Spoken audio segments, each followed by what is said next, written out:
क्षणोक्षणी हाची करावा विचार, तरावया पार भव सिंधू, नाशिवंत देह जाणार सकळ, आयुष्य खातो काळ सावधान. संत समागमे धरावी आवडी, करावी तातडी परमार्थाची, नाशिवंत देह जाणार सकळ, आयुष्य खातो काळ सावधान.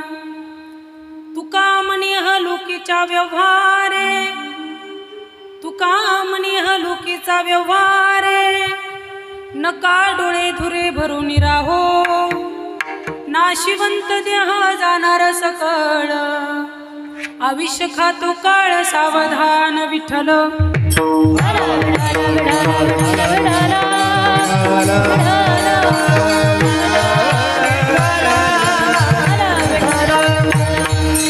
महायोग पीठे तटे बिमरत्यम वरम पुंडलिकाय धातु मुनींद्रे, समागत्य तिष्ठन्त आनंद कंदम, परब्रह्मलिंगम भजे पांडुरंग. पांडुरंग करो, पांडुरंग करो,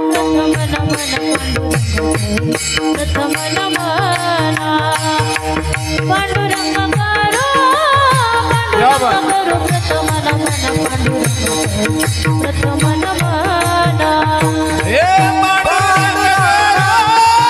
पांडुरंग प्रथम नमना. पांडुरंग करो प्रथम नमना, पांडुरंग करो प्रथम नमना. दुसरे चरण संतांच्या, दुसरे चरण संतांच्या, त्यांच्या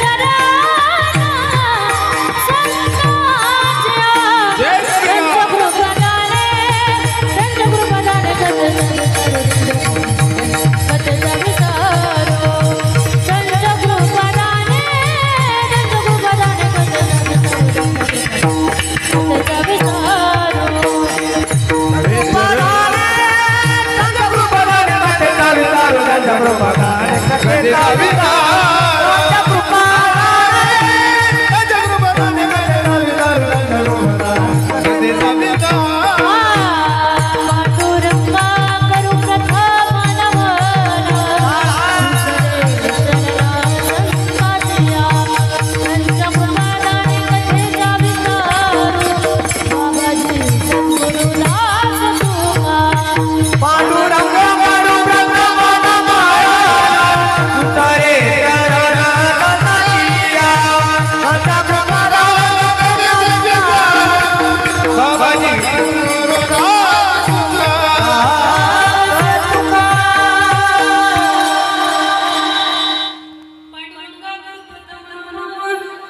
दुसरे चरण संतांचे, त्यांच्या कृपादाने कथेचा विस्तारू, बाबाजी सद्गुरु दास तुका.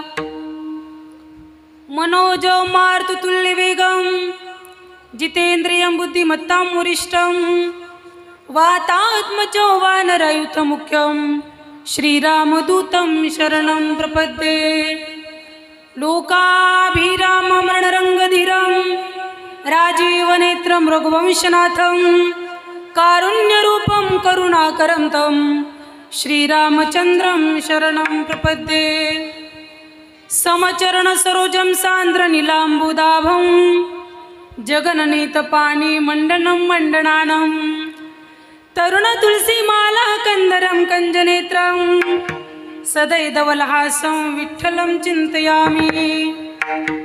शान्ताकारं भुजगशयनं पद्मनाभं सुरेशं, विश्वाधारं गगनसदृशं मेघवर्णं शुभांगं, लक्ष्मीकान्तं कमलनयनं योगिभिर्दानगम्यं, वन्दे विष्णुं भवभयहरं, सर्वलोकैकनाथं. ॐ नमो जयत्या वेद प्रतिपाद्या, जय जय स्वसंवेद्यात्मरूपा, देवा तुझी गणेशु, सकलार्थमती प्रकाशु, मने निवृत्तिदा सौधारी जोजी.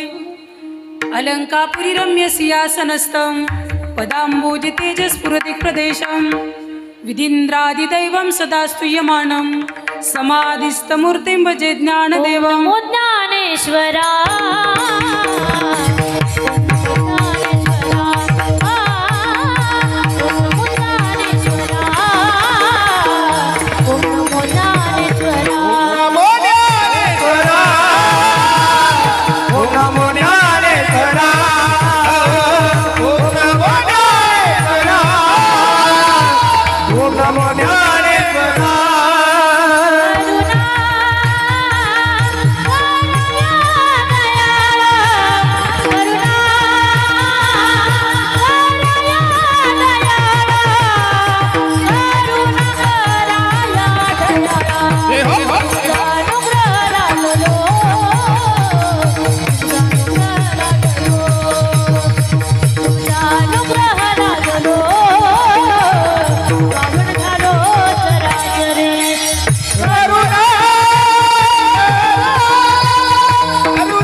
पावन झालो चराचरी नमो सद्गुरु तुकया ज्ञान दीपा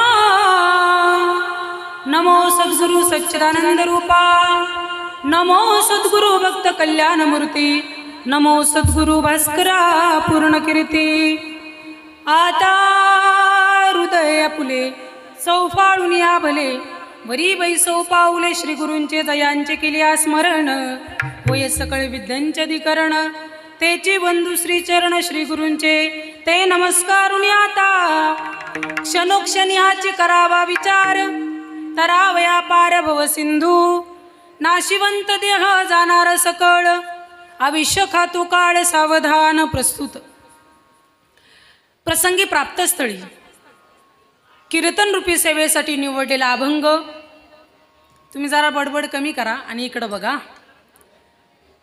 जगत वंदने जगत महाभूषण वैराग्याची महामेरू भगवान श्री तुकाराम महाराज यांचा 4 चरणाचा अगदी बऱ्याच जणांचा पाठाचा परिचयाचा बऱ्यापैकी लोकांचा कानपाट असणारा अभंग आहे आणि तो अभंग आजच्या कीर्तन रूपी सेवेसाठी निवडलेला आहे. विठ्ठल विठ्ठल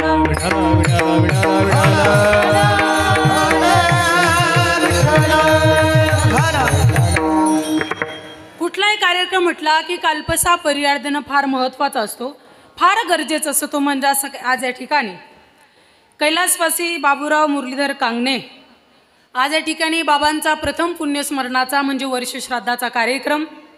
त्या कार्यक्रमाच्या निमित्तानं त्यांच्या प्रेमाची लोक नातेवाईक भाऊबंद गावातली माणसं त्यांचे मित्र परिवार सर्वच नातलग मंडळ या ठिकाणी उपस्थित आहेत. त्यांच्या पश्चात त्यांचा परिवार आहे. त्यांच्या पत्नी असतील गंगा भगीरथी सुमनबाई बाबूराव कांगणे, त्यांचे भाऊ आहेत श्री माधवराव मुरलीधर कांगणे, श्री बाळासाहेब मुरलीधर कांगणे, त्यांची मुलं आहेत श्री दिलीप बाबूराव कांगणे, श्री संतोष बाबूराव कांगणे, त्यांच्या मुली आहेत सौभाग्यवती मंदाबाई किशोर नागरे, सौभाग्यवती चंद्रकला गंगाधर काळे, सौभाग्यवती सगुणा शिवाजी काकड, डॉक्टर सौभाग्यवती सारिका मंगेश घुगे, त्यांचे पुतणे आहेत श्री दिनेश लक्ष्मण कांगणे, श्री प्रवीण बाळासाहेब कांगणे, श्री सागर माधवराव कांगणे, त्यांचे नातू आहेत श्री हरीश दिलीप कांगणे आणि श्री अभिषेक संतोष कांगणे आणि समस्त त्या ठिकाणी कांगणे परिवार. आज या ठिकाणी कैलासवासी बाबूराव मुरलीधर कांगणे बाबांच्या प्रथम पुण्यस्मरणाच्या कार्यक्रमाच्या निमित्तानं म्हणजे वर्षश्राद्धाच्या कार्यक्रमाच्या निमित्तानं आपण या ठिकाणी जमलेलो आहोत आणि त्याच वर्षश्राद्धाच्या कार्यक्रमाच्या निमित्तानं त्यांच्या कांगणे परिवारानं त्यांना एक श्रद्धांजली म्हणून केलेलं हे कीर्तनाचं नियोजन आहे. विठ्ठल विठ्ठल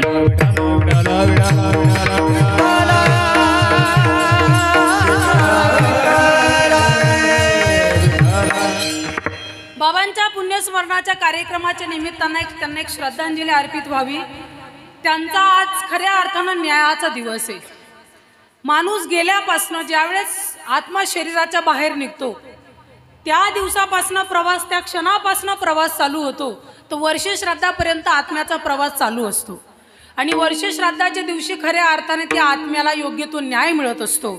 आज त्यांचा न्यायाचा दिवस आहे आणि त्यांना न्याय चांगला मिळावा यासाठी त्यांच्यापर्यंत पुण्य पोचावं यामुळं त्यांच्या परिवारानं अन्नदान ज्ञानदान या ठिकाणी आयोजित केलेलं आहे आणि त्याच निमित्तानं कीर्तनाचं नियोजन आहे आणि कीर्तनाच्यासाठी निवडलेला अभंग संत श्रेष्ठ तुकाराम महाराजांचा आहे. अधिकार संपन्न महात्म्याचा अभंग मी कीर्तनासाठी निवडलेला आहे. आपलं कीर्तन मी अतिशय वेळेवरती संपवणार आहे. फक्त एवढ्याच वेळेमध्ये तुम्हाला पटेल, आवडेल आणि कळेल या भाषेत मी थोडासा बोलण्याचा प्रयत्न करणार आहे. फक्त एक चिंतन मांडण्यापूर्वी मी माझ्या प्रत्येक कीर्तनात बोलत असते म्हणून आजही बोलेल की कीर्तन ऐकत असताना अलीकडं लोक म्हणतात की नाही कीर्तन जरा डोक्याच्या वरून गेलं किंवा कीर्तन मनापर्यंत पोचत नाही, अभंग कळत नाही, विचार कळत नाही. याच्या मागचं कारण असे लोक कीर्तन ऐकतानाच त्यांची मानसिकता राहते यांचा धंदाचे किंवा काहीतरी टाइमपास मनोरंजन हा भाव ठेवून लोक कीर्तन ऐकतात म्हणून कीर्तन मनापर्यंत पोचत नाही. किंवा बऱ्यापैकी लोक कीर्तनकार कोण आहे याच्यावरती विचार करतात कीर्तन यांचं मग काय ऐकावं, कुणी असो कीर्तनकार. पण एक भाव मी तुम्हाला सांगते, महाराष्ट्रातली माणसं आहोत आपण. कीर्तन ऐकत असताना आपल्यासमोर कीर्तन करणारे कोण आहे याच्यापेक्षा कीर्तनकारानं कीर्तनासाठी निवडलेला अभंग कोणत्या साधूचा आहे, कोणत्या संतांचा आहे, त्या संतांचा अधिकार बघून कीर्तन ऐकावेत. आमचा नाही. मी लहान आहे तुमच्यापेक्षा ठिकाणी आणि खरं सांगू का म्हणजे प्रामाणिकपणे सांगते, मला वाटत पण नाही की मी बोलावं आणि तुम्ही लोकांनी माझं ऐकावं. मला अजिबात इच्छा नाही की मी बोलल्याच्या नंतर तुम्ही माझं ऐकलं पाहिजे. मीच नाही महाराष्ट्रातल्या कुठल्याच कीर्तनकाराची अपेक्षा नसते की आम्ही लोकांना सांगावून लोकांनी आमचं ऐकावं. कोणत्याच कीर्तनकाराला वाटत नाही या बसलेल्या लोकांना आम्ही सांगावं आणि बसलेल्या लोकांनी आमचं ऐकावं. कारण कीर्तनकारांना एवढं माहिती की बसलेल्या समाजाला आम्ही सांगावं आणि बसलेल्या समाजानं आमचं ऐकावं. एवढी आज्ञानी आपल्या महाराष्ट्रात तरी लोक राहिलेले नाहीत. आता कीर्तनकार पुढं काय बोलणार आहे हे बसणाऱ्याला आधीच क्लिक होता, पुढं येच राहील.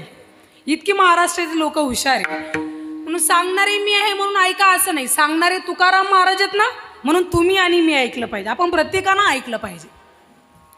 कारण काय असतं बाबांनो, ज्या महात्म्याचा अभंग कीर्तनासाठी निवडलेला आहे ना ते संत श्रेष्ठ तुकाराम महाराज, अधिकार संपन्न महात्मे.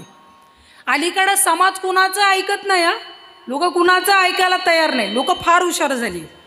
माणसं समोरच्याचा अधिकार बघतात आणि मगच ऐकतात. कोणाचे लोक ऐकत नाही. बऱ्यापैकी आता तुम्ही बघितलं असेल, अनुभवी लोक आहात तुम्ही. काही लोकांना स्टेजवर भाषणं करायची सवय राहते. ते म्हणतात लोक समाजसेवा करा, भगवत भक्ती करा, देशसेवा करा, स्वच्छ जीवन जगा.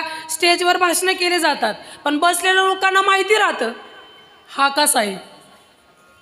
लोक ऐकत नाही. त्याचं ऐकतात कुणाचं, एखादा देशाची सेवा करतो आणि मग लोकांना देश सेवा करायला सांगतो. मग लोक म्हणतात हा देश सेवा करतो ना आपण त्याचं ऐकलं पाहिजे.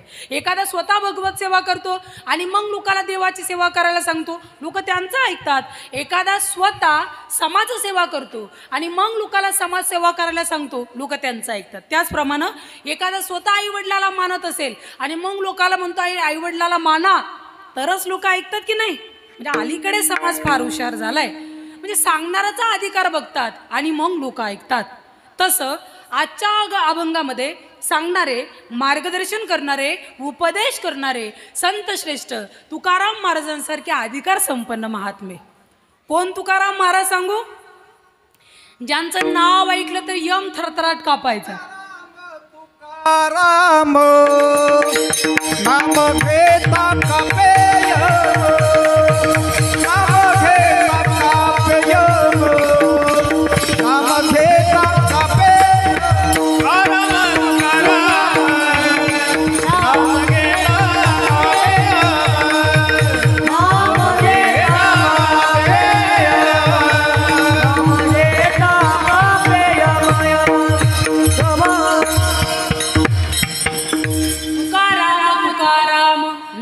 घेता कापे यम. नुसतं नाव ऐकलं तरी असं फेस टू फेस भेट झाल्यावर नाही की तुकाराम महाराज आणि यम भेटले आणि मग यम घाबरायचा, असं नाही. नुसतं तुकाराम कुठेही नाव ऐकलं तरी यम थरथराट कापायचा. तुकोबारांच्या नावाची पॉवर ही, ताकद ही. मला सांगा ना, आपल्याला काय जमतं, किती मोठे आहोत आपण. एखादा म्हणेल मी माझ्याकडे कोटी रुपये किंवा अगदी खूप प्रॉपर्टी माझ्याकडे, मी पैसावाला माणूस आहे किंवा पैशाचा जर अहंकार येत असेल तर आजपर्यंत असं घडलं का, समजा काळ आला आणि यमाला म्हटलं की 5-10 लाख रुपये 2-3 दिवसाचं आयुष्य दे, होईल असं? घाबरेल आपल्याला? पैशाची पावर चालेल नाही. पण तो यम तुकोबारांचं नाव ऐकलं तरी थरथराट कापायचं. किती पावर असेल नावात, किती ताकद असेल. आणि नावातच वजन लागतं. नाव ऐकून घाबरतात लोक, काहीच्या नावातलंही वजन राहतं. जसं बघा, तुम्ही बघितलं असेल, समजा आपण एखाद्या वेळेस कुठं प्रवास करत असलो, कुणी धरलं, कुणी पकडलं रस्त्याने वगैरे काही, किंवा एखाद्या ऑफिसमध्ये वगैरे एखाद्या आपले जर डॉक्युमेंट वगैरे आपण त्या साहेबाकडे नेले, साहेबाची जर साईन लागत असली ना आपल्याला, काही माणसं चक्कर व चक्कर, पण त्यांना काही लवकर सही मिळत नाही साहेबाची. पण काही लोक पहिल्याच चक्करमध्ये ऑफिसमध्ये गेले की लगेच त्यांना सही मिळते. का सांगू का? याच्या मागचं एकमेव कारण आहे, काही माणसं त्या ठिकाणी गेले, आपलं काम करायचं असलं ना, एखाद्या मोठ्या माणसाच्या नावाचा वापर करतात. लोक म्हणतात तो जो प्रतिष्ठित माणूस आहे की नाही, मोठा माणूस, तुम्ही आमदार, खासदार किंवा एखादा अधिकारी, एखादा मोठा माणूस, तो जो माणूस आहे की नाही, त्यांचे आमचे संबंध प्रेमाचे, आमचे रिलेशन घरातले जरा काहीतरी परिचय देतात. साहेब म्हणतो माणसाचा मोठ्या मोठ्या लोकांसोबत परिचय, मग आपण काम करून दिलं पाहिजे.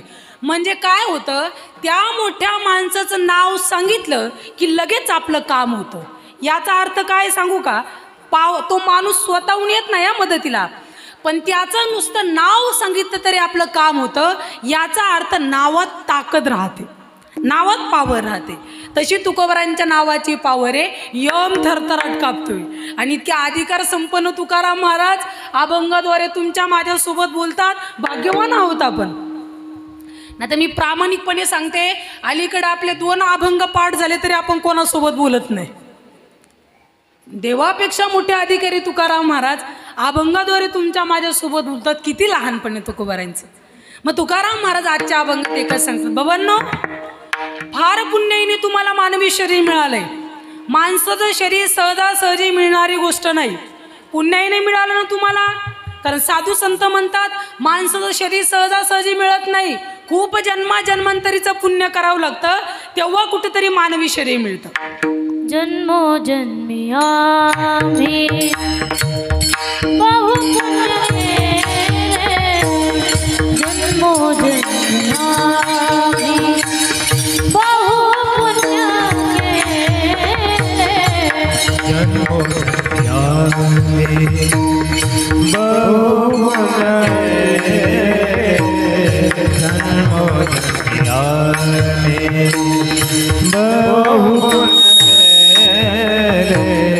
देवया विठाले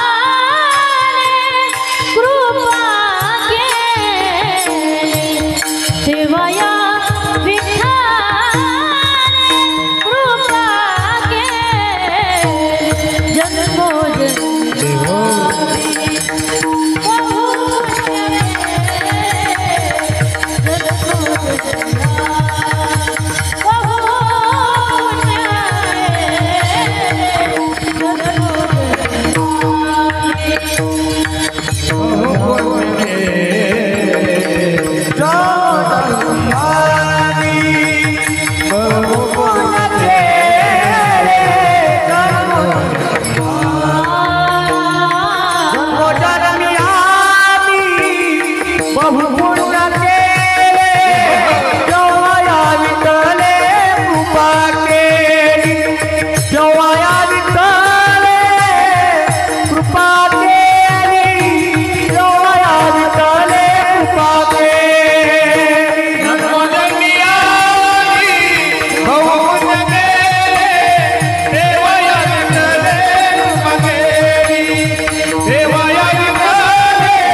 तेव्हा या विठ्ठले कृपा केली. नामदेव महाराजांसारख्या महात्म्याला म्हणावं लागतं की जन्मोजन्मी आम्ही बहुपुण्य केले, खूप पुण्य केलं, तेव्हा कुठेतरी पांडुरंगानं कृपा केली आणि मानवी शरीर दिलंय. मग तुम्ही मी किती भाग्यवान आहोत की आपल्याला माणसाचं शरीर मिळालंय. आपल्याला याची किंमत कळत नाही, अर्ध्याच्या वर आयुष्य निघून चाललं, पण आपण कोणत्या जन्मात आलो हेच अजून आपल्याला कळालं नाही. गाढवं, कुत्रे, माकडं, कीटकं यांच्याकडे बघितल्यावर लक्षात येईल अरे आपण भाग्यवान आहोत की शरीर माणसाचे मिळाले. आपल्याला भूक लागली तर सांगता येतं जेवण करायचे, तहान लागली तर सांगता येतं पाणी प्यायचे. मुक्या जनावरांना ते सांगता येत नाही. तहान लागली तर कहे ज्ञान नाही कोठे, नाही कहे ज्ञान नाही कोठे, नाही कोठे आणि कहे ज्ञान नाही कोठे, नाही कोठे आणि कहे ज्ञान नाही कोठे. याच देही घडे देवाचे भजन, याच देही घडे देवाचे भजन, देवाचे भजन, याच देही घडे देवाचे भजन. नाही कोठे,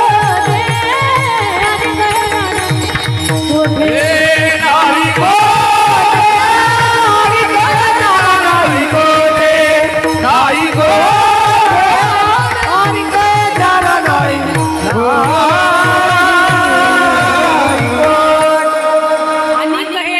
कहे कोठे. याच देही घडे, याच शरीरात याच शरीरात कीर्तन करेल, याच शरीरात अभंग कळेल, गाथा कळेल, संत विचार कळतील. बाकीच्या देहाच्या ठिकाणी गेल्याच्या नंतर हे ज्ञान नाही. बसल्यापैकी तुम्ही कुणी बघितलं का? 4-5 गाडवं रस्त्याने चालले, त्यांनी बघितलं कीर्तनाचं नियोजन केलंय, मग 1-1.5 तास जाऊन बसू, होईल का असं नियोजन? नाही. कीर्तन चालू आहे, हे ज्ञान कुणाला आहे? फक्त माणसाला. आणि काही माणसाला सुद्धा याला कीर्तन म्हणतात हे अजून माहिती नाही. याच्या मागचं एकमेव कारण आहे, पूर्वजन्मीचं पुण्य कमी पडलं. काही माणसं म्हणतात कीर्तन ऐकायला आम्हाला सवड नाही, कामधंदे, नोकरी आहे, व्यापार आहे, राजकारण आहे, शिक्षण आहे, त्यामुळे आता कीर्तन भजन सवड नाही. सवड नाही असं नाही, ज्ञानोबा म्हणतात नशीब नाही. बहुत सुकृताची जोडी म्हणून विठ्ठली आवडी. तुम्ही म्हणता आम्हाला सवड नाही, मरायला तर सवड काढावी लागेल ना आपल्याला. मरणाला किती बिजी शेड्यूल असलं ना आपल्याला, मरणाला आपल्याला सवड काढावीच लागेल. आपण काढली नाही तरी ते घडोघडी काळ वाट याची पाय. कधी ना कधी तुम्हाला मला जावं लागणार आहे बाबांनो. जर मरण आपली वाट बघू म्हणजे मरण जर आपल्याला म्हणजे वेळ काढून देऊ शकत नाही. हा, जेव्हा मरण आहे त्या दिवशी ते येऊन घेऊन जाणार. ते का आपल्याला म्हणाल का वेळ निघाला मग मी येतो? नाही. मग मरण जर आपल्या मनावर नाही तर भजन चिंतन करणं आपण सुरू केलं पाहिजे. कारण पुढचं वर्ष श्राद्ध तुमचं माझं कुणाचं राहतं हे सुद्धा सांगता येत नाही. आज माणसं 2 गोष्टीला विसरले. संत महात्मे म्हणतात तुम्ही सर्व विसरा, पण 2 गोष्टींना कधी विसरू नका. आज त्या 2 गोष्टी विसरल्यामुळे माणसं अहंकारात जीवन जगतायत. नाही, आमच्यासारखं कुणीच नाही. अहंकार का? मुख्य त्या 2 गोष्टी माणसं आज विसरली. पहिली गोष्ट आहे माणसं आज देवाला विसरले, आणि दुसरी गोष्ट माणसं आज मरणाला विसरले. देवाला विसरले की नाही साधी गोष्ट. कीर्तन म्हटलं की लोकांना अंधश्रद्धा वाटते. पहिली गोष्ट देवाला विसरले, आणि दुसरी गोष्ट मरणाला विसरले. साधं वाक्य सांगू, मरणाला विसरलो की नाही आपण?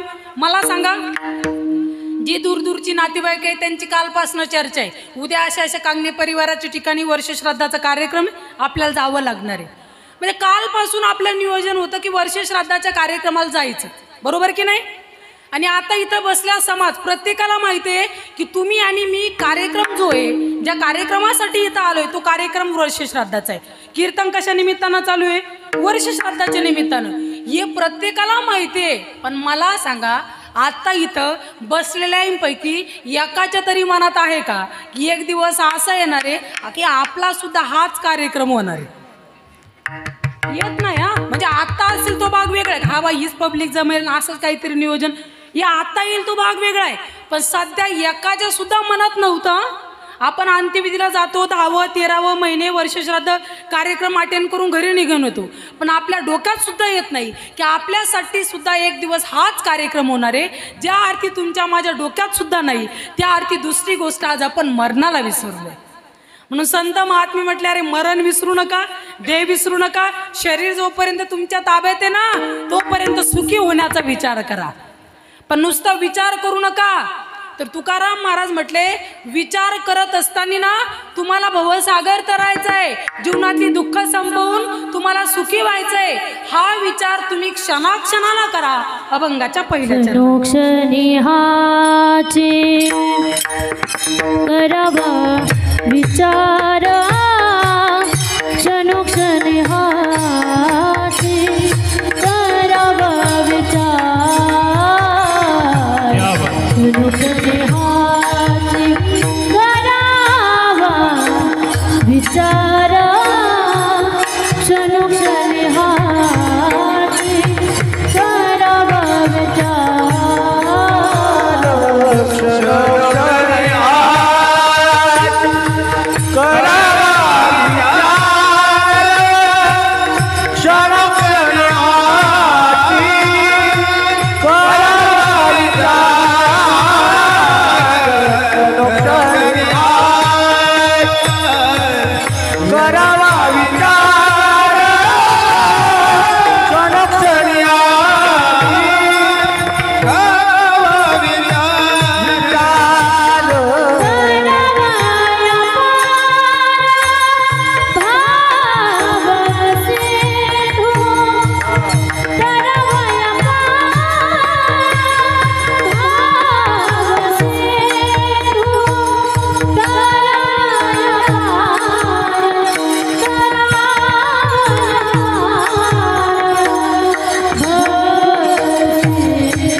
विचार तरावया पार भव सिंधू.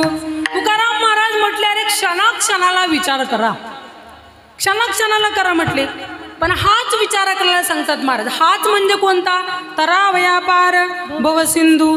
तुम्हाला भवसागर तरायचा आहे, हा विचार क्षणाक्षणाला करा. इकडे बघा तुम्ही. भवसागर शब्दाचे दोन अर्थ आहे. पहिला अर्थ भव. भव म्हणजे संसार आणि संसार म्हणजे दुःख. आता तुम्ही अनुभवलो का माझ्यापेक्षा? काही वेळेस संसारात इतकी चीड येते, इतका राग येतो, असं वाटतं अख्खं सोडून निघून जावा, वाटतं की नाही? पण माणसाचं समजा किती रागातून माणूस घराच्या बाहेर निघाला, पण रात्री जेवणासाठी घरीच राहतो की नाही? हा संसार आहे. किती चाललं, पण संसारात राहून सुखी व्हायचंय, हा विचार तुम्ही क्षणाक्षणाला करा. दुसरी गोष्ट भवसागर. भवसागर शब्दाचा दुसरा अर्थ ऐका. भवसागर म्हणजे आपल्याला, भव म्हणजे नदी आणि सागर म्हणजे सागरा एवढी नदी तरायची, सागरा एवढी. आता तुम्ही सागर समुद्र बघितला का? समुद्राचं कसं राहतं? समुद्राच्या ज्या बाजूला आपण उभं राहतो ना, आपल्याला समुद्राची तीच बाजू दिसते. या कडाच्या माणसाला समुद्राची ती कड दिसत नाही. तुम्ही नजर लावा, कड दिसत नाही. काय दिसतं माहिती का? अख्खं पाणीच पाणी दिसतं. मग ती समुद्र एवढी नदीत तरायची. पण कधी सांगते ऐका, ज्या वेळेस माणूस मरतो ना, म्हणजे आत्मा शरीराच्या बाहेर निघतो ना, आत्म्याचा प्रवास चालू राहतो वर्ष श्राद्धापर्यंत. त्या प्रवासात वेगवेगळ्या प्रकारची नरक आहे, त्रास आहे. जसं कर्म तसा प्रवास. जगी जीवनाचे सार घ्यावे जाणून सत्वर, जैसे ज्याचे कर्म तैसे फळ देतो रे ईश्वर. जसं कर्म तसा प्रवास. ज्याचं कर्म वाईट त्याचा प्रवास वाईट, ज्याचं कर्म चांगलं त्याचा प्रवास चांगला. मग त्या प्रवासात काय होतं लक्षपूर्वक ऐका. तुम्हाला मला जायचं आहे तिथं म्हणून सांगते. त्या प्रवासात एक नदी राहते, सागर एवढी. बरं, नदी पाण्याची राहत नाही. नदीच्या किनाऱ्यावर आत्मा असतो, नदी पाण्याची नाही. संपूर्ण हाडा मांसाची रक्ताची अशी विचित्र नदी. तुम्ही विचार करा, समुद्र एवढी नदी, कड दिसत नाही. बरं, नदी तरायची, पाण्याची पण नाही, हाडा मांसाची रक्ताची विचित्र नदी तरायची. नदी तरणं एवढं सोपं आहे का? सोपं आहे का? नाही. नदी तरणं एवढं शक्य नाही. मग देव कृपावान आहे ना, मग त्यानं काय केलंय, नदीच्या किनाऱ्यावर एक नावडी ठेवलाय. देवाला माहिती काही माणसं चांगलं कर्म करतील, काही वाईट कर्म करतील. त्यानं तिथे एक नावडी ठेवलाय. ज्याचं कर्म चांगलं ना, नावडी त्याच्या नावेत घेऊन जातो. ज्याचं कर्म वाईट, नावडी त्याला नकार देतो. समजा नदीच्या किनाऱ्यावर आत्मा उभा असला, नावडी आत्म्याला प्रश्न करतो, का रे आयुष्यात चांगलं कर्म केलं का? स्वच्छ जीवन जगलास का? पैशाचा अहंकार तर केला नाही ना? गरीबाला छळलं तर नाही ना? स्वच्छ जीवन जगलास ना? भगवत भक्ती केली ना? ज्ञानोबा तुकोबऱ्यांच्या अभंग रचना ऐकली ना? कीर्तन ऐकलेत ना? बरं, नाही ऐकले तू, जे ऐकतात त्यांना तर नावं ठेवलं नाही ना? ते नावाडी प्रश्न करतो. तू नाही करत, पण जे करतात त्यांची तर निंदा केली नाही ना? मग ते नावाडी प्रश्न करतो. आत्मा म्हटला रे मी चांगलं जीवन जगलोय. मग नावाडी म्हणतो बस तुमच्यासाठीचे मी इथं, बस तुला घेऊन जातो. पण तिथं जर चांगलं कर्म नसलं तर नावडी नकार देतो. मग तुम्ही विचार कराल, जाऊ द्या आता तेव्हाच आहे ना, मग तात्पुरतं आम्ही खोटं बोलू, हा बा आम्ही चांगलं वागलो चल घेऊन. तिथं खोटं चालत नाही. आपले जे दोन्ही खांदे आहेत की नाही, एका बाजून चित्र आहे, एका बाजूने गुप्त आहे. अंधारात जरी पाप केलं तरी टिपण चालू आहे. लोकांना तोंडावरती चांगलं म्हणा, मागं पुढं निंदा करा. ज्याची निंदा करतो त्याचं काही बिघडत नाही, त्याचं चालू आहे आपलं. पण निंदा करताना टिपण आपलं चालू राहतंय, विसरू नका. ते उलगाडा होतो. नावाडी म्हणतो चल कर्म वाईट, तुला मी नावेत नेत नाही. मग काय करायचं? नदी तर तरायची ना, कारण नदी तरत नाही तोपर्यंत पुढचा प्रवास मिळत नाही. मग इथं किती वेळ थांबणार आपण नदीच्या किनाऱ्यावर? काय करायचं? मग देव फार दयाळू, ऐसे कृपावंत कोण, माझ्या विठाई वाचूनी बहु आहे करुणावंत. अनंत हे नाम जा, किंवा विठू माऊली तू माऊली जगाची, विठू माऊली तू माऊली जगाची, माऊली तू मूर्ती विठ्ठलाची. विठ्ठला माय बाबा, विठू माऊली माऊली जगाची, विठू माऊली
गंगा कृपावाने ना तू.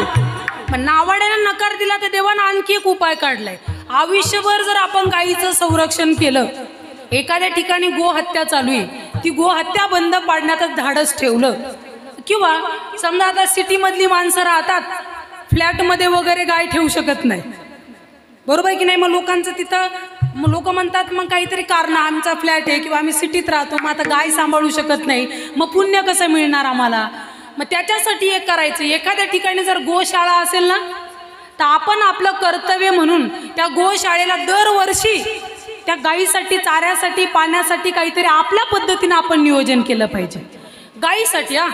या गोष्टी जर आपण केल्या तर एक गायीची शेपटी येते आणि ती शेपटी धरून ती नदी तारता येते. काही आत्मे तिथे विचारते, तिने एवढं राहतं, नुसता पैसाच कमवला आम्ही, या प्रवासाचा विचारच केला नाही का बा आपल्याला हा प्रवास मिळणार आहे. मग एवढं राहतं, आम्हाला माहितीच नव्हतं. तुकाराम महाराज म्हटले तुम्हाला माहिती नाही ना म्हणून सांगतो की क्षणोक्षणी हाची करावा विचार. तुम्ही क्षणाक्षणाला विचार करा की तुम्हाला भवसागर तरायचा आहे, मरायचं ना तुम्हाला, जायचं ना तुम्हाला, विचार क्षणाक्षणाला करा. मग तुकाराम महाराज लोक म्हटले महाराज आमची महात्म्य आहात तुम्ही, बडबड कमी करा, आमची महात्म्य आहात तुम्ही. मग आम्हाला असं वाटतं ज्या येतील ना महिला त्यांनी निवांत आपलं बसा, बाकीच्यांसोबत चर्चा, आपलं कीर्तन आवरलं की मग करा. विठ्ठल विठ्ठल.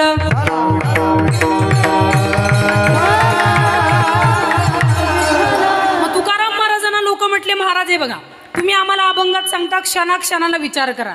तुमच्या माहितीसाठी सांगतो, अभंग पहिल्यापासून शेवटपर्यंत आहे तसाच राहू द्या, फक्त आमच्यासाठी एक शब्द जरा परिवर्तन करा, एक शब्द जरा बदला, कारण ते क्षणाक्षणाला जरा जड जाते आम्हाला.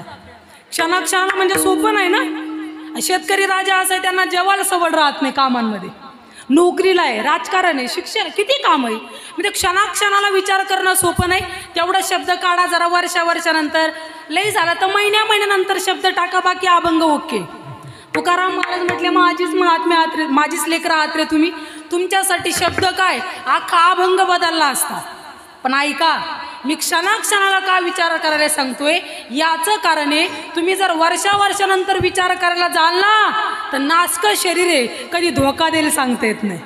याचं उत्तर दुसऱ्या चरणात. शिवंत देह शिवंत देह शिवंत देह नाशिवंत देह नाशिवंत देह नाशिवंत देह जाणार सकळ नाशिवंत देह नाशिवंत देह नाशिवंत देह जाणार सकळ नाशिवंत देह नाशिवंत देह नाशिवंत देह जाणार नाशिवंत देह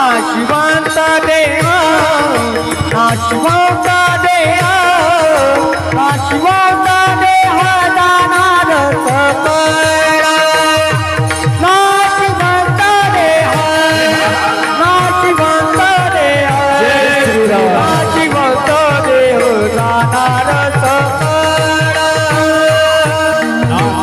नाशिवंत देह नाशिवंत देह नाशिवंत देह जाणार सकळ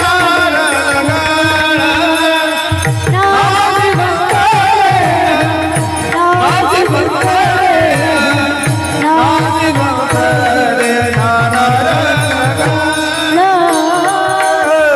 आयुष्य खातो काळ सावधान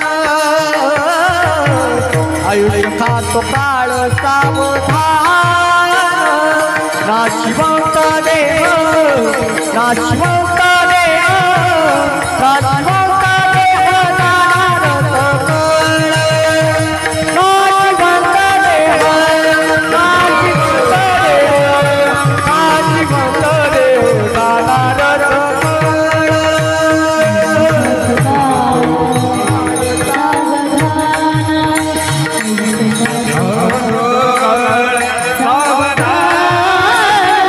नाशिवंत देह जाणार सकळ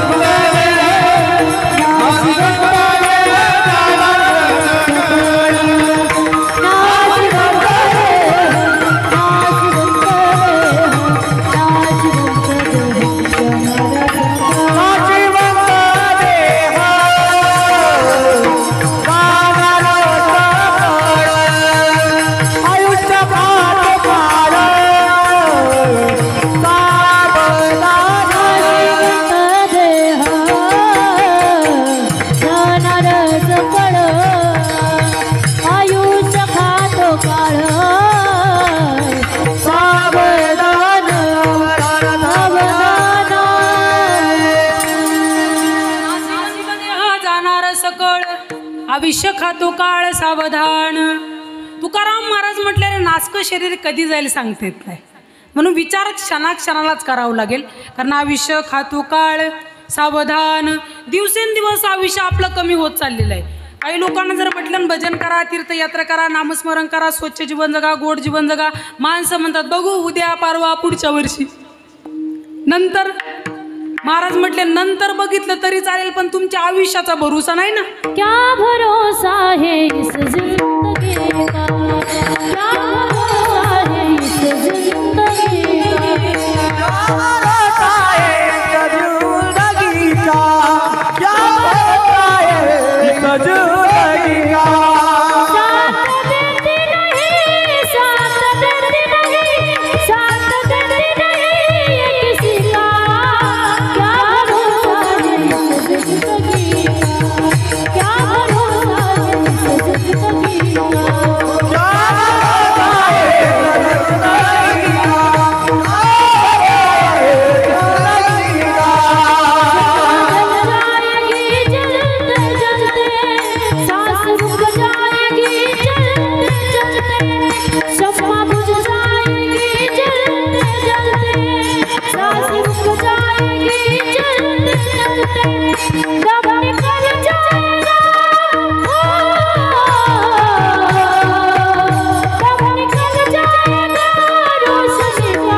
काही सुद्धा सांगतेत नाही. क्षणभंगूर नाही भरवसा, वारे सावध तोडा माया आशा.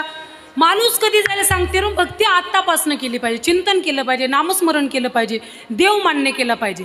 आता हे बघा, काही लोकांना जर म्हटलं ना, आता पंढरपूर, त्र्यंबकेश्वर, पैठण, आळंदी वगैरे लोक तीर्थयात्रेला वारकरी जातात की नाही, वारकरी मंडळी जातात.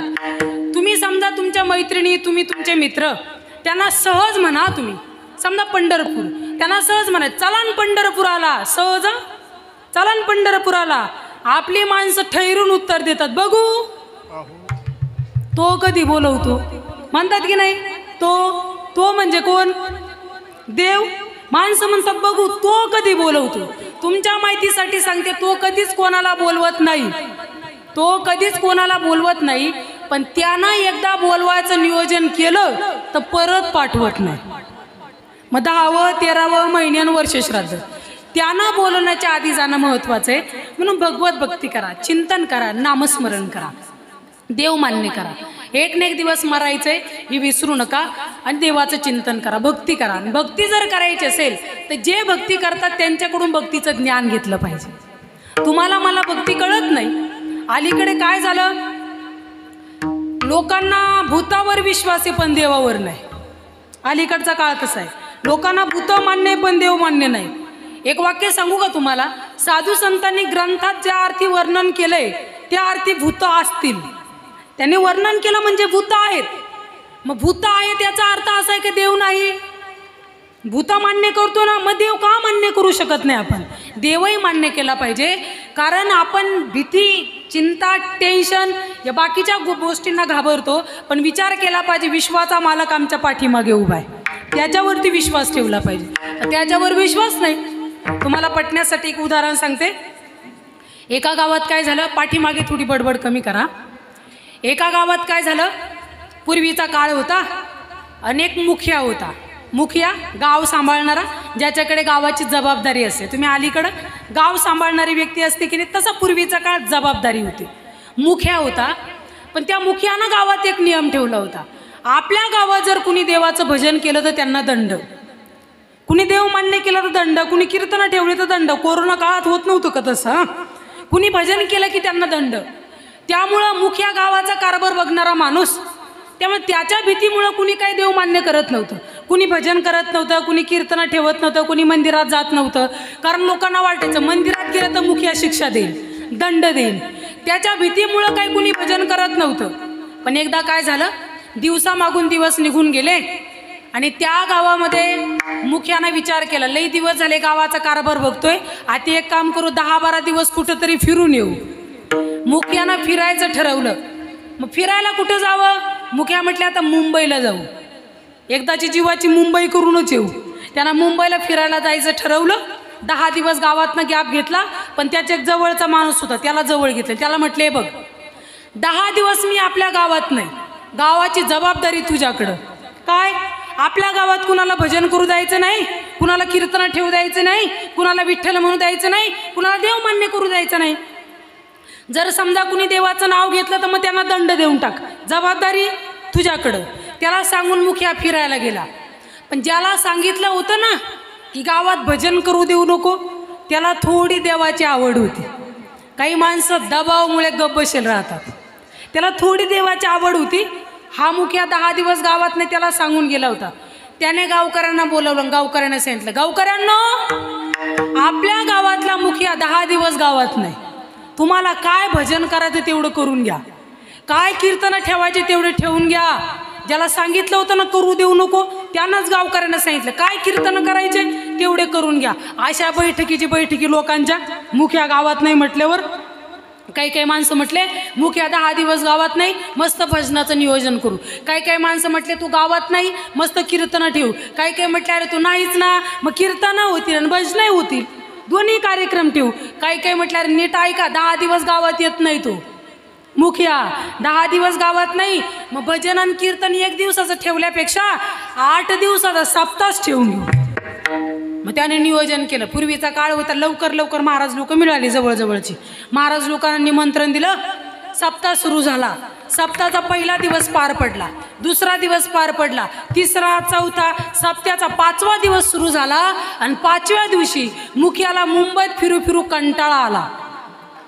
गावाकडचा माणूस ना तो, गावाकडच्या लोकांना जमत नाही या मुंबईला, त्याला जमत ना. म्हटले 5 दिवस झाले, खूप थकला तो. म्हटले आता नको, लई जीवाची मुंबई झाली, आपलं गावाकडे निवांत गेलं पाहिजे. मग त्यांना गावाकडे येण्याचं ठरवलं. 5व्या दिवशी मुखिया गावात आला, पण गावात सप्ताह चालू होता. पूर्वीचा काळ होता, गावाच्या बाहेरच त्याला सोडला आणि गावाच्या बाहेरून त्याचा पायी प्रवास चालू झाला. पायी मुखिया येतोय. गावाच्या बाहेर स्मशानभूमी होती, अंधार पडला, रात्रीचा प्रसंग झाला. मुखिया त्या स्मशानभूमी जवळून चाललाय पायी. पण त्या स्मशानात काही भूत होते. तुमच्या माहितीसाठी एक वाक्य सांगते, तुम्ही किती देव न मानणारे कट्टर असाल ना, की आम्ही देव मानतच नाही, फक्त अमावस्याच्या रात्री एकटे स्मशानभूमीमध्ये जा, एकटेच जा. ज्यांना देव मान्य नाही ना, नाही बा, आपला देवाचा 36चा आकडा आहे, ज्यांना देव मान्य नाही ती माणसं सुद्धा स्मशानभूमीत गेल्यावर म्हणतील राम राम. तुम्ही किती म्हणू नका देव नाही, तिथं गेल्यावर कळल भीतीपासून सोडवणारं एकच आहे, त्याला देव म्हणतात. आपोआप येईल त्याचं भजन. स्मशानभूमीत काही भूत होती. त्या भूत त्यांनी मुखियाला बघितला आणि त्यांनी मुखियावरती झडप टाकली. भूतांनी त्याला पकडला, धरला. आणि त्यातले काही भूत म्हटले, बघ शिकार आपल्याला सापडलीच आहे ना, मग आता याला कच्चं खाण्यात मज्जा नाही, मग मग आता भाजून खायचा म्हटले याला. मग एक जण म्हटले, जवळ गावे कदाचित त्यातच असेल, मी गावात जातो, काडीश पेटी घेऊन येतो, याचा इथंच कार्यक्रम करू. एक भूत पळत गावाकडे गेलं. पण गावाच्या बाहेरच ज्ञानेश्वरी पारायण चालू होतं. त्या ज्ञानेश्वरीचा आवाज भूताच्या कानावर आला, ती घाबरलं, परत आलं. बाकीच्या भूतानं म्हटलं, त्या गावात आपल्या लोकांना एंट्री नाही, आपण जाऊ शकत नाही म्हटले त्या गावात. बाकीचे भूत म्हटलं, अरे भूत आहे आपण आणि घाबरतो, अरे त्या गावात जाऊ शकत नाही. का जाऊ शकत नाही? अरे त्या गावात ते चालू आहे, ते चालू आहे म्हटले. बाकीच्या भूतांना कळालं ते म्हणजे काय. मग बाकीचे म्हटले ते चालू आहे, मग गावात एंट्री नाही, मग काडीश पेटी नाही, भाजायला ऑप्शन नाही, मग त्याला कच्चाच खाल्ला पाहिजे. मग त्यांनी कच्चं खाण्याचा प्रयत्न केला. भूतांनी मुख्यावरती झडप घालायचा प्रयत्न केला, पण मुखियाच्या लक्षात आलं ते म्हणजे काहीतरी भानगड. मुखिया त्या भूतांना म्हटलंय, तुमच्यात एकाने जर मला हात लावला ना तर ते म्हणल मी ते म्हणल म्हटले. भूत घाबरायची, भूत लगेच माग, मुखिया लगेच पुढे, परत भूत झडप घालायची. हात लावला तर ते म्हणला, असं म्हटलं की भूत माग, मुखिया पुढं. परत भूतांनी हात लावायचा प्रयत्न केला, हात लावायचं नाही ते म्हणल. ते म्हणल म्हणता म्हणता म्हणता म्हणता गावाच्या बाहेर मुखिया तिथं गेला. भूतांच्या कानावर पुन्हा तो आवाज आला भजनाचा आणि ती भूत रिटर्न आले. मग मुखियाला कळलं पावर देवाच्या भजनाची. पळे भूत बाधा भेने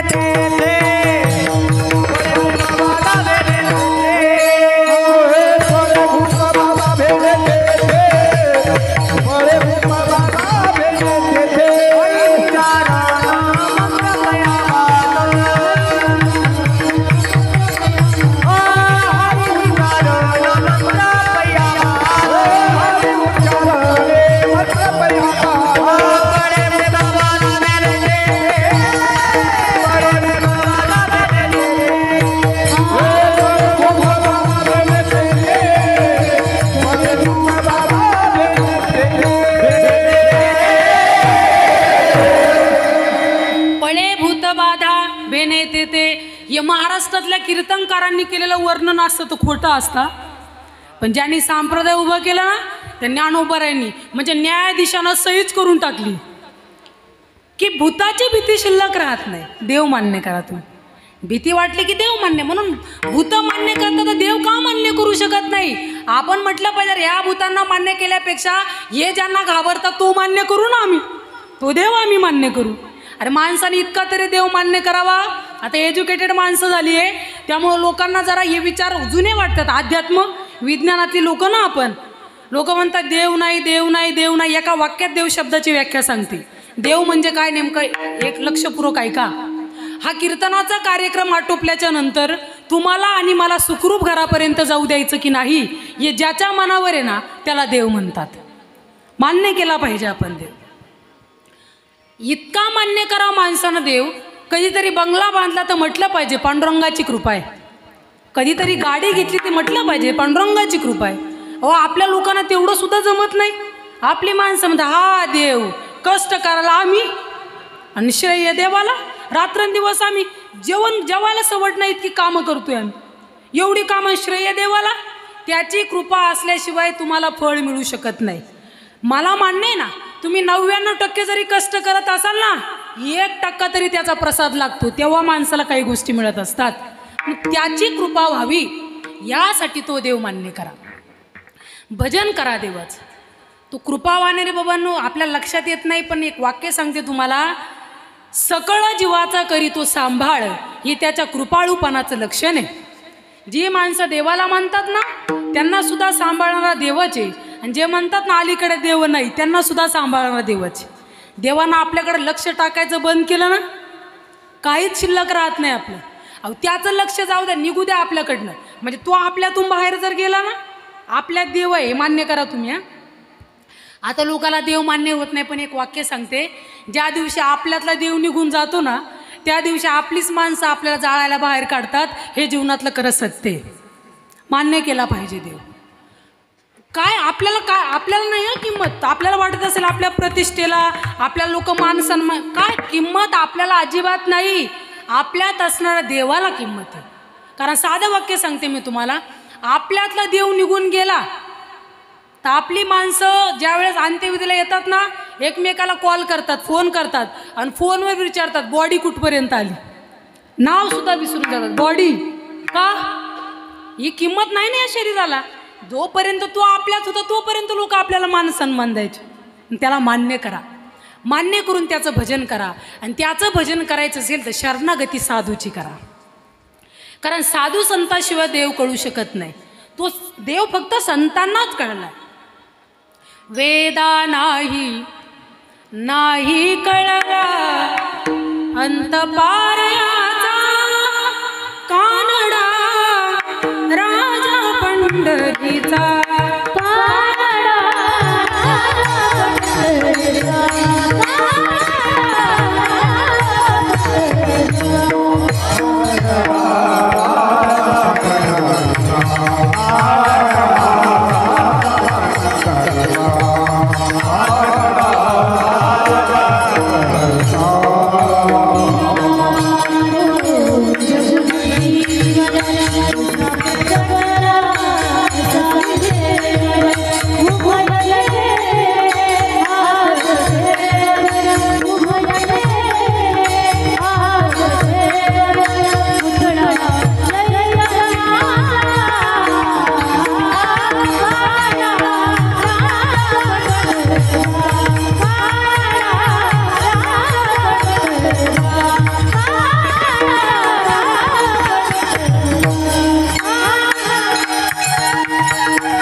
अंत पारयाचा कानडा राजा पंढरीचा. वेदांना सुद्धा तो देव कळला नाही, तो साधूला कळाला. म्हणून साधू शरणागती करा, कारण हरिप्राप्तीसी उपाय धरावे संतांचे ते पाय. किंवा संताविना प्राप्ती नाही ऐसे वेद देती पायी. वेदांनी सुद्धा पुरावा दिलाय की संतांशिवाय तुम्हाला देव कळणार नाही. म्हणून एक काम करा, तुम्हाला जर देव मिळवायचं असेल, देवाची भक्ती करायची असेल तर समागम साधूचा करा. अभंगाच्या तिसऱ्या समागम धारावी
आवडीनं साधू समागम करा.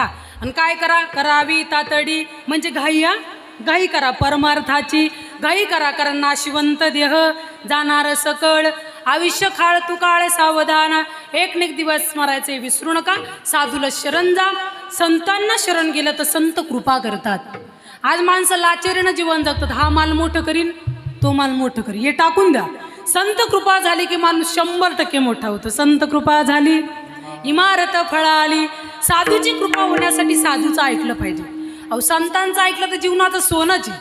काही लोकांना म्हटलं ना, ज्ञानेश्वरीच्या पाया पडा, दर्शन घ्या. लोक म्हणतात ज्ञानेश्वरीचं दर्शन घेतल्यावर ज्ञानेश्वरी मोठी होईल. ज्ञानेश्वरी नाही मोठी होणार. ज्ञानोबारांच्या ज्ञानेश्वरीचं दर्शन घेतल्यावर का ती मोठी होईल? कारण ज्ञानेश्वरी आधीच मोठी ना, आपण तिला मोठे करणारे कोण आहे? पण या उलट ज्ञानेश्वरीचं दर्शन घेतल्यानंतर ज्ञानेश्वरी आपल्याला मोठं केल्याशिवाय राहणार नाही. ही ताकद आहे. संतांचं ऐकलं पाहिजे माणसाने. 1 मिनिटाचं मी तुम्हाला उदाहरण सांगते. 15-20 मिनिटं आपल्याकडे शिल्लक आहे. मी आपलं कीर्तन वेळेवरतीच संपवणार आहे. 10:15 सुरू झालं, 11:15 आपलं कीर्तन संपणार म्हणजे संपणार. उदाहरण सर्वांना माहिती आहे. तीर्थक्षेत्र पैठण माहिती ना सर्वांना? पैठणचे महात्मे संत श्रेष्ठ एकनाथ महाराज. त्या पैठणात एक प्रसंग घडला. साधू किती मोठे, लक्षपूर्वक ऐका. ते संतांचं वर्णन शब्दात करताच येणार नाही. ते म्हणतात ना, झाली बोला याची सीमा. ते वर्णन करून लेवल संपेल. एखादा माणूस किती मोठा आहे हे शब्दात वर्णन करता येत नाही, तसं साधूच आहे. पैठण गावात एक ब्राह्मण होते. ब्राह्मण बाबाला तीर्थयात्रा करायची होती. लक्षपूर्वक आहे का, उदाहरण फार गोड आहे. ब्राह्मण बाबाला तीर्थयात्रा करायची होती, पण त्याची एक अडचण होती. अडचण अशी होती की ब्राह्मण बाबाकडे एक परीस होता. परीस माहिती ना तुम्हाला? हा, सर्वांना. तुम्हाला? हा. कुणाकुणाकडे? मैत्रिणीकडं नाही, भाऊबांधाकडं. परीस कोणाकडंच नाही, पण माहिती आपण हा म्हणतो का, कारण परिसाच्या बद्दल जरा चर्चा ऐकली. परीस म्हणजे काय? लोखंडाला स्पर्श केलं की जे सोन्यात रूपांतर करू शकतो, ही पावर ज्याच्यात आहे त्याचं नाव परीस. ही सर्वांनाच माहिती की नाही? असा परीस त्या ब्राह्मणाकडे होता. तीर्थयात्रेला जायचं होतं, पण अडचण अशी होती, ब्राह्मण बाबाला परत यायला 2 वर्ष लागणार होते. मग अडचण काय? पायी प्रवास ना, त्यामुळं परीस सोबत न्यायचा नाही. प्रवासात हरवला तर, कारण आज इथं प्रवास आहे, उद्या तिथं, परवा तिथं, हरवला तर, त्यामुळं सोबत न्यायचं नाही. बरं, परीस घरी ठेवावा का? पुन्हा विचार करा. परीस जर घरी ठेवला तर तो परीस आहे, परत यायला 2 वर्ष लागणार आहे. चोरी गेला तर, त्यामुळं घरी ठेवायचं नाही, सोबत न्यायचं नाही. आणि तीर्थयात्रा पण कॅन्सल करायची नाही. तीर्थयात्रा तर करायची, कारण मेल्यावर तर काय परीस सोबत येणार नाही, बरोबर की नाही? आहे तोपर्यंत परीसाची काळजी घेऊ, आणि मेल्यावर जे सोबत येईल ते पण करू. मग तीर्थयात्रा करायची. मग आता परीस कोणाकडे जायचा विचार सुरू झाला. आखं पैठण डोळ्याच्या समोर, याचं घर, त्याचं घर, त्याचं घर. मग एकनाथ बाबांचा चेहरा डोळ्याच्या समोर आला. एकनाथ महाराजांकडे ब्राह्मण बाबा गेले आणि एकनाथ महाराजांना म्हटले, बाबा तीर्थयात्रेला चाललोय, परत यायला 2 वर्ष लागणार आहे. माझ्याकडे एक परीस आहे आणि माझी इच्छा आहे 2 वर्ष माझा परीस तुमच्याकडे राहू द्या. एकनाथ महाराज म्हटलं, चांगली गोष्ट आहे, तीर्थयात्रेला चाललास ना तू, आण तुझी वस्तू माझ्याकडे ठेवतो. एकनाथ बाबांनी ते ब्राह्मणाकडनं परीस घेतला, आपल्याकडे सेवकाला सांगितले, बाबांची अशी अशी वस्तू आहे, ती जरा देवाऱ्याखाली ठेवून दे. बाकीच्यांना सांगितलं नाही तो परीस आहे, फक्त ती वस्तू ती जरा देवाऱ्याच्या खाली ठेवून दे. त्यांनी घेतली ती वस्तू, देवाऱ्याच्या खाली ठेवली आणि ब्राह्मण बाबा निघून गेले. 2 वर्ष पूर्ण झाले. ब्राह्मण बाबा पैठणात आले, एकनाथ महाराजांकडे गेले. बाबा 2 वर्षापूर्वी दिलेली वस्तू आठवते का? एकनाथ महाराज म्हटले, आठवतंय म्हणजे? तू जशी दिली होती ना, मी तशीच देवाऱ्याच्या खाली ठेवली. पुन्हा तुझ्या वस्तूकडं मी बघितलं सुद्धा नाही. 2 वर्ष परीस कुठं आहे? देवाऱ्याखाली, बघितलं सुद्धा नाही. तुम्ही आता कल्पना करा, एकनाथ बाबांच्या जागेवरती तुमच्या माझ्यातलं जर एखादा असतं ना, आपल्या लोकांना 2 वर्ष झोप सुद्धा आली नसती. झोप सुद्धा नाही, कारण परीस ना आपल्याकडं. माणसानं लोखंड विकत आणायला सुरुवात केली असती. स्पर्श करायचं, सोनं करायचं. इथे एक नियम आहे, परीस प्रत्येक लोखंडाचं सोनं करत नाही. त्याचा एक गुणधर्म आहे, जे लोखंड शुद्ध ना त्याचं सोनं आहे. गंजलेल्या लोखंडाचं सोनं परीस करत नाही. तसं किती कीर्तन ऐका, बुद्धीला गंज आला तर मनापर्यंत पोचत नाही. किती ऐका तुम्ही, कीर्तन सुद्धा प्रभाव करत नाही, जसं परीस करत नाही ना तसं. बाबा म्हटलं, अरे तुझी वस्तू ठेवली तशी. एका सेवकाला सांगितलं, उद्धवा बाबांची वस्तू देवाऱ्याखाली ती जरा घेऊन ये. एकनाथ बाबांचा सेवक एकनाथ महाराजांना म्हणतो, बाबा मला माहिती नाही काय होतं, पण 2 वर्षापूर्वीच, दुसरा सेवक हा आता, 2 वर्षापूर्वीच जेव्हा देवपूजा वगैरे करत होतो मी, देवाऱ्याजवळ गेलो, पहिल्या दिवसाची फुलहार वगैरे जमा केली आणि असं जरा देवाऱ्याच्या खालून हात घातला. काय वस्तू होती कळालं नाही, ती घेतली मी. म्हटलं आता इथं देवाऱ्याच्या खाली पडली आहे, मी ती वस्तू उचलली, फुलहार वगैरे घेतलं, ती वस्तून फुलं आलो आता पाण्यात फेकून. कुठं? गोदामाईमध्ये. अशी चर्चा कोणासमोर आहे? ज्याचा परीस आहे त्याच्या समोर. परीस कुठं आता? 10-5 लाख रुपये द्यायचे म्हटलं, माणसं 10 वेळेस विचार करतात परत करेल की नाही. 10 वेळेस. ज्याचा परीस आहे त्याच्या समोर चर्चा. परीस पाण्यात. चिडला तो, रागवला. एकनाथ बाबांवरती चिडला आणि बाबांना म्हणतो, बाबा अहो जबाबदारी नावाची काही गोष्ट असते की नाही? परीस दिला होता मी तुम्हाला, आणि असं निष्काळजीपणानं माझा परीस, तुमचा सेवक म्हणतो परीस पाण्यात, तुम्ही काही करा पण आपल्याला नवीन परीस आणून द्या. एकनाथ महाराज म्हटलं, अरे चिडू नको ना. चिडू नको म्हणजे परीस गेलाय माझा. बाबा म्हटलं, अरे चिडतो कशाला? अरे परीस गेलाय. एकनाथ महाराजांना एकनाथ बाबा ब्राह्मणाला म्हटले, अरे परीसच गेलाय ना, का काळजी करतो? परीसच. ब्राह्मण बाबा एकनाथ महाराजांना म्हटले, बाबा अहो तो का परीसच आहे का? परीस आहे. सामान्य वस्तू कधी की गेली म्हणजे मिळेल? नाही नाही, जगाच्या पाठीवर कुठेही जा, काही करा, काही करा, पण नवीन परीस आणून द्या. एकनाथ महाराज म्हटले, चिडू नको, परीस पाण्यात फेकलाय ना तिथूनच घेऊन. बाबा म्हटले, ब्राह्मण बाबा, काल आणि आज फेकलेली वस्तू नाही, 2 वर्षापूर्वी, ती पण पाण्यात. आज सापडणं शक्य नाही. तुम्ही काही करा पण आपल्याला नवीन परीस आणून द्या. एकनाथ महाराज म्हटले, चल तर तू पाण्यात फेकली ना, तिथून घेऊन येऊ. ते ऐकायलाच तयार नाही बाबा, म्हणून ते त्यांनी घेतलं आणि एकनाथ बाबा गेले पाण्याकडं. एक वाक्य लक्षपूर्वक ऐका, मी तुम्हाला ही गोष्ट सांगत नाही हा, मनोरंजन सांगत नाही हा, साधू संतांनी महाराष्ट्रात केलेली क्रांती सांगते. गेले बाबा तिकडं नदीकडं, पाण्यात हात घातला, 4-5 दगडं घेतले आणि ब्राह्मणाला म्हटले, उचल तुझा परीस. ब्राह्मण बाबा म्हटले, अरे दगड आणि परीस, परीसातला आणि दगडातला काही फरक कळतो की नाही? एकनाथ महाराज म्हटले, अरे तू उचल तर. नाही नाही, आपल्याला परीस पाहिजे. एकनाथ महाराजांना ब्राह्मण म्हटले, परीसच पाहिजे. एकनाथ बाबा म्हटले, परीसाकडं तुझं काम काय? लोखंडाला स्पर्श करून सोनं करायचं. या दगडानं तुझं काम केलं तर दगड तुझा.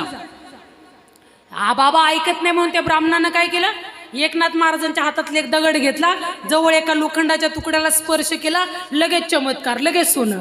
बाबांच्या हातात दुसरा दगड घ्यायचा, दुसऱ्या लोखंडाच्या तुकड्याला स्पर्श करायचा, लगेच सोनं. लक्षपूर्वक ऐका, एकनाथ महाराजांनी जो दगड हातात घेतला, जो दगड हातात घेतला, तो दगड या ब्राह्मणाने घेऊन एखाद्या लोखंडाच्या तुकड्याला स्पर्श केला की लगेच सोनं व्हायचं. इथं उदाहरण संपतं. एक वाक्य जरा लक्षपूर्वक ऐका. आजपर्यंत तुम्ही मी एकच चर्चा ऐकली की परीस लोखंडाचं सोनं करू शकतो, बरोबर की नाही? परीस लोखंडाचं सोनं करू शकतो, पण साधू संत दगडाचे सुद्धा परीस करू शकतात. ही ताकद आहे आपल्या संतांची. जीवनात सोनं करायचं बाबांनो, संतांची कृपा होणं महत्वाचं आहे. म्हणून त्यांचं ऐका, भगवत भक्ती करा, नामस्मरण करा, स्वच्छ आणि गोड जीवन जगा, आचरण शुद्ध जीवन जगा, आपल्या लेकरांवरती चांगले संस्कार घडवा, म्हणजे ते निदान आपले वर्ष श्राद्ध तरी घालतील. अलीकडे पोरांना लई लोक आता मॉडर्न युग झालंय, लोकांना वर्ष श्राद्ध म्हटलं की लोक म्हणतात आता मेलेला माणूस आहे, हे जरा अनाथ आश्रमात इकडं तिकडं दान धर्म करू. हे काय, तुमच्याकडे लई पैसा असेल तर तुम्ही तिकडं पण द्या, पण त्यांच्या नावाने हे करावंच लागतं. तुमच्या माहितीसाठी सांगते, तुमच्याकडे पैसा भरपूर आहे ना, तुमची जरा मानसिकता आहे ना, हे दान धर्म करू म्हणजे जरा हे नाही, प्रॉपर्टी चांगली असेल तुम्ही या गोष्टी कराच, पण त्याच्यासोबत यांचं काढून त्यांना करा असं नाही. वर्षे श्राद्धापर्यंत पूजाविधी कराव्याच. आज बाबांचे भाऊ असतील, त्यांच्या मुली असतील, त्यांचे मुलं नातू, समस्त कांगणे परिवारानं त्यांना एक श्रद्धांजली म्हणून हे नियोजन केलं, अन्नदान केलंय, ज्ञानदान केलंय. त्यांच्याकडे पैसा नसेल का, त्याने विचार, ते शिकलेले नसतील का, हा बा जाऊ द्या ते कीर्तन भजन किंवा श्राद्ध म्हणजे अंधश्राद्ध आहे, का मान्य कराव्यात? एक वाक्य लक्षपूर्वक ऐका. काही काही माणसं देव मानत नाही, धर्म मानत नाही, श्राद्ध मानत नाही, पण त्यांची परिस्थिती चांगली होते ना. मग लोक म्हणते, हे कधी श्राद्ध घातलं ना आई वडिलाचं, यानं कधी देव मान्य केलं नाही, पण काय परिस्थिती याची? अरे त्याच्याकडे पैसाच आलाय पण समाधान नाही. तुम्ही त्याच्या जीवनात बघा, भांडणं, चिडचिड, वाद हे चालूच राहणार आहे. का? हा त्या लोकांचा शाप असतो. तुम्ही वर्ष श्राद्धापर्यंत चांगलं त्यांचं ज्ञानदान करा, समर्पण करा, आशीर्वाद देऊन जातात. या ठिकाणी आत्मा श्राद्धाच्या दिवशी येतो, परिवारानं काय ज्ञानदान केलंय, काय अन्नदान केलंय, काय पुण्य समर्पण केलंय असं बघतो, आत्मा खुश होतो आणि परिवाराला आशीर्वाद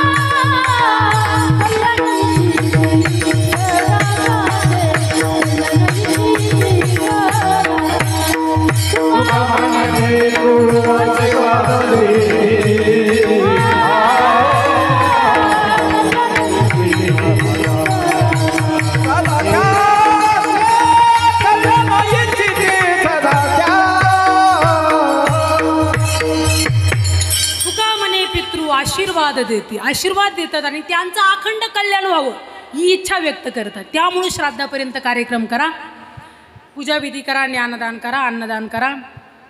त्यांची मुलं असतील, त्यांचे भाऊ आहेत, त्यांच्या मुली आहेत, नातवंड आहेत. आता माणूस गेल्यावर कळतं की नाही, कोणीतरी आपल्यातले गेले. मग प्रत्येक कार्यक्रम म्हटलं का आठवण येते. आज असते तर मग वेगळंच वातावरण असतं, गेल्यावर किंमत कळत असते बाबांनो. पण एक वाक्य सांगते, ते गेले त्यांच्या मागे आपल्यालाही जावंच लागते की नाही. मी महत्त्वाचं वाक्य सांगून जाईन तुम्हाला. जोपर्यंत आपले म्हातारी लोक, आईवडील आपल्या घरात आहेत ना, तोपर्यंत त्यांची सेवा करा. त्यांनी मागितलं ना, काय असतं आता बऱ्यापैकी समजा ते मागताय मला लाडू पाहिजे. म्हाताऱ्या लोकांचं, लहान लेकरांचं सारखंच राहतं. वय झालं की त्यांना अपेक्षा, मला लाडू खायचे, मला जिलेबी पाहिजे, मला हेच पाहिजे, तेच ही इच्छा व्यक्त कर. पण आपले लोक बऱ्याचदा टाळतात, त्या गोष्टी टाळतात. मग ते नंतर आठवतं, अरे बाबांनी लाडू मागितला होता, बाबांनी जिलेबी मागितली होती, हे मागितलं होतं, ते हे नंतर आठवतं आणि मन आपलं कुठेतरी खचतं. पण ते जोपर्यंत आहेत ना बाबांनो, आपण त्यांना जर दिलं ना, अखंड मरेपर्यंत आपण समाधानी राहू. नाही नाही, मी दिलं होतं त्यांना, मी केलं होतं त्यांच्यासाठी. काय असतं बाबांनो, काय आपल्याला सुद्धा म्हातारं व्हायचं आहे ना, आपल्याला सुद्धा मरायचं आहे ना. एकच वाक्य लक्षपूर्वक ऐका. आपण म्हाताऱ्या माणसाला किंमत देत नाही किंवा त्या अशीच आणि तशीच आणि वय झालं म्हणतो. पण लक्षपूर्वक ऐका, लहानपणी आपल्या लेकरं झाल्यावर कळतं आपल्याला की 10-12 वर्ष आपल्या लेकरांना आपल्याशिवाय काही सुद्धा जमत नाही. जमतं का? जमतं का? जेवण म्हटले का आई वडील, काही म्हटलं का आई किंवा बाबा, लेकराला लागतातच. मग साधं वाक्य, आपण आपल्या लेकराकडे बघा. आत्ताच्या पोरापोरींची मानसिकता, आमचे आई वडील म्हातारे झाले, पण तुम्ही आपल्याच लेकराकडे बघा की आपल्या लेकराला 10-12 वर्ष आपली गरज आहे, आपण सांभाळतो ना त्यांना. मग एक विचार करा, आपण जेव्हा लहान होतो त्यावेळेस आपल्याला आपल्या आईवडिलांची गरज होती. 10-12 वर्ष सर्व गोष्टी त्यांनी आपल्या केल्या आहे. आता थोडं उलटं झालं, ते म्हातारे झाले, त्यांना स्वतःहून जमत नाही काही गोष्टी. 10-12 वर्ष त्यांचं करा ना तुम्ही, शेवट गोड करा ना त्यांचा शेवट गोड केला तर माणूस समाधानी राहील. म्हणून आईवडिलाची सेवा करा, स्वच्छ आणि गोड जीवन जगा. मी जे वाक्य सांगितलं होतं की नाही, लेकरावरती संस्कार का घडवावे, तरच वर्ष श्राद्ध आहे. तुम्ही मुलांना नुसतं शिक्षण देता. आता पोरं माणसं म्हणतात पोरायचं शिक्षण चालवून त्यांना काय ज्ञानेश्वरी गाथा सांगावा. एक वाक्य सांगते, लक्षपूर्वक ऐका. तुमची परिस्थिती चांगली असेल ना, तुम्ही तुमच्या मुलाला बाहेरच्या देशात सुद्धा शिक्षणाला पाठवू नये असं मी म्हणणार नाही. तिकडे खर्च लागतो ना.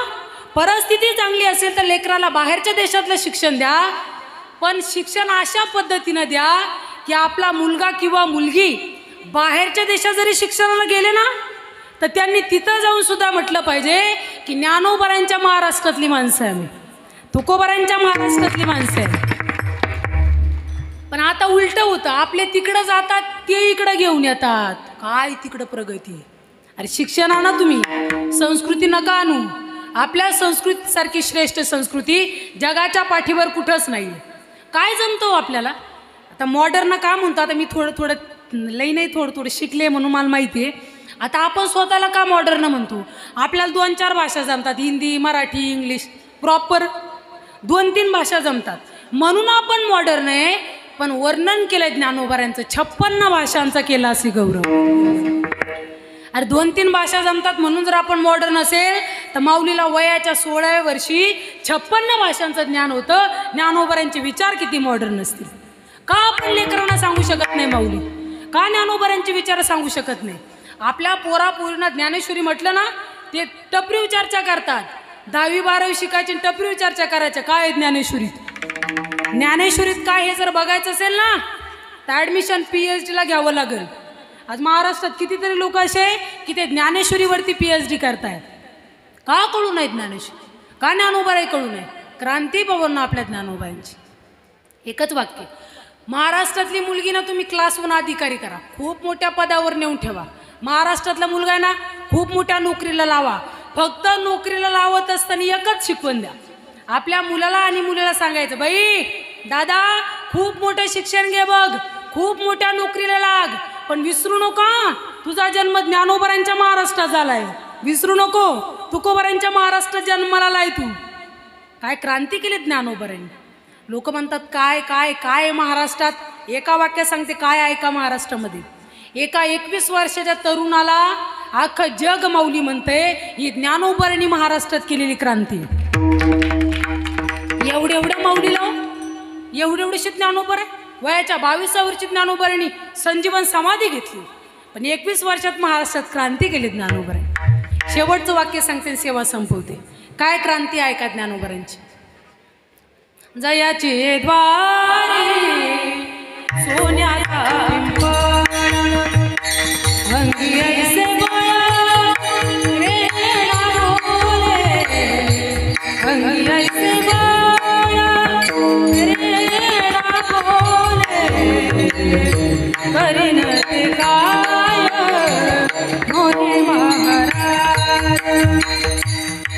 जयाचे द्वारी सोन्याचा पिंपळ नांगी ऐसे बळ रेडा बोले. आज माणसांकडून कीर्तनकारांकडून माणसांना बोले झाले. हे बोलत नाही लोक कीर्तनामध्ये. मी पण सांगायचं बंद करून टाकलं. नवीन नवीन लहानपणी कीर्तन करायचे आणि कीर्तनात लोकांना म्हणायचे अरे म्हणा विठ्ठल. असं कीर्तनात माणसं माझ्याकडे आणि माझ्याकडे आले मला म्हणायचे बाई पैसे कोणी घेतले तू.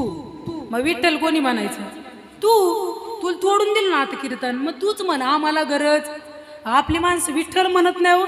एक वाक्य लक्षपूर्वक आहे का. 750 वर्षापूर्वी एका रेड्याला कळत होतं कोणाच्या मागं गेलं पाहिजे. आता माणसाला कळा नाही. रेड्याला माहित होत या माऊलीचं मी ऐकलं ना भविष्यात हे माणसं आपलं दर्शन घेतील. आज तेच होत. माणसं आळे फाट्याला जातात रेड्याचं दर्शन घेतात आणि मग गावाकडे आलं म्हणतात झालं रेड्याचं दर्शन. का कृपा एका साधूनं केली. कृपा एका संतांना केली. म्हणून संतांपेक्षा मोठं या जगात कुणीच नाही. संतांचं ऐकलं जीवनात सक्सेस होणार तुम्ही 100%. कष्ट करा तुम्ही. यश देणारा देवे साधू संत आहे. त्यांच्या ग्रंथावर विश्वास ठेवा. अभंगावर विश्वास ठेवा. आपल्या संस्कृतीला नावं ठेवू नका. नावं ठेवून काही सुद्धा मिळणार नाही. पुढचं वर्ष श्राद्ध आपलं कुणाचंही राहू शकतं. त्यामुळे जरा सावध व्हा. उठा जागेवारे आता स्मरण करा पंढरीनाथा भावे चरणी ठेवा माता चुकावी यथा जन्माच्या. एकदा मोठ्या प्रेमानं सर्वांनी भजन करा. करावरती आता विठोबा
बघा सांगितल्याबरोबर सर्वांनी देवाचं भजन केलं. मी खरंच तुमच्या मनातून आभार मानते.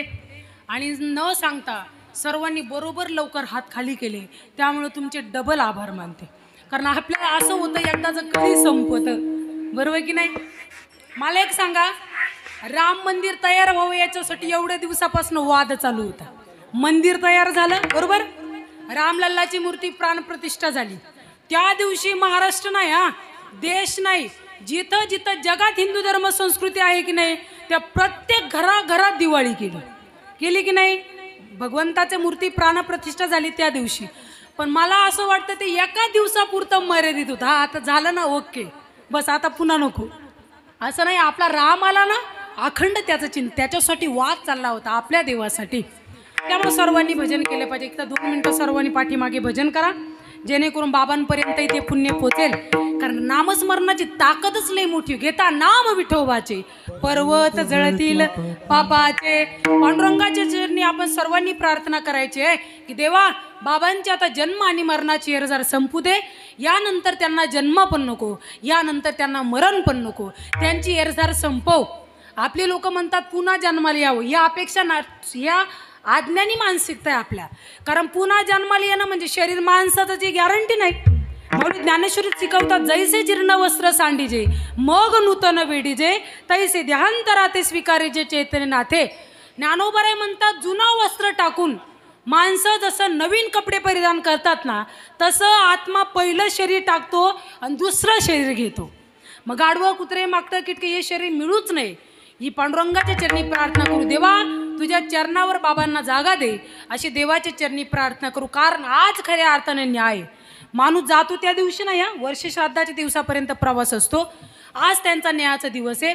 सर्वांनी बाबांच्या पर्यंत पुण्य पोचावं यासाठी 2 मिनटं पाठीमागे भजन करा. पखावज, गायक वगैरे नाही, फक्त बसलेली मंडळी म्हणेल मोठ्या आनंदानं. जितका आवाज आहे तितका जोरात म्हणा. आपल्या रामप्रभूपर्यंत आवाज पोहोचला तरी चालेल. महिलांनी भांडाला जेवढा आवाज असतो ना, त्याच्या दुपटीनं ठेवला तरी इथं चालेल. मोठ्या आनंदानं भजन करा. श्रीराम जय राम जय जय राम, श्रीराम जय राम जय जय राम. जोरात म्हणा, जोरात.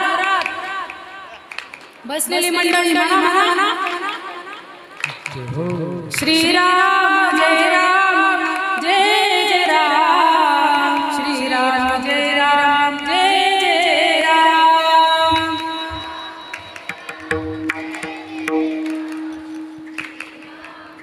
समाधी लागली काय तुमची? श्रीराम जय राम जय जय राम, श्रीराम जय राम जय राम.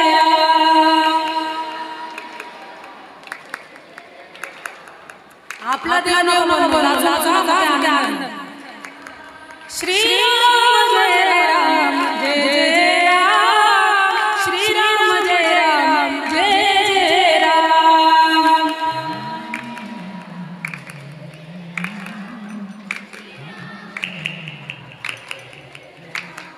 श्रीराम जय राम जय राम, श्रीराम जय राम जय राम.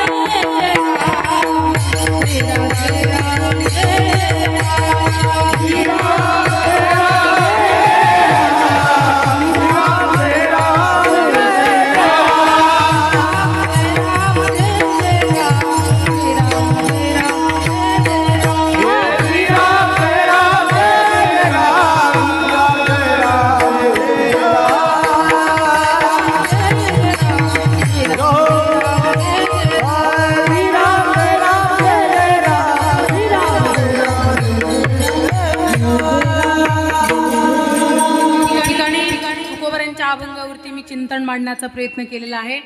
सर्व चिंतन बरोबर असेल ही गॅरंटी नाही, पण चुकीचं असेल असं सुद्धा नाही. ज्ञानोबरे तुकोबऱ्यांनी जशी कृपा केली, आपल्याला काही जमत नाही बाबांनो, कृपा करणारे साधू आहे. आपल्याला काय येतं हे, आपण फक्त स्टेजवर यायचं, बोलायचं, थोडं व्यासपीठ उपलब्ध झालं या नात्याने मी बोलते. बाकी शिकवणारे, उपदेश करणारे ज्ञानोबरा तुकोबरायच आहेत. म्हणून त्यांनी जशी बुद्धी दिली तसे मी चिंतन मांडलेलं आहे. उपस्थित या कांगणे परिवाराचे नातेवाईक, त्यांचे परिवार, ते दादांचे भाऊ असतील, ते भाऊचे मित्र असतील, मुलं असतील, लेकरांचे सर्व मित्र परिवार, सर्वच मंडळी उपस्थित आहेत.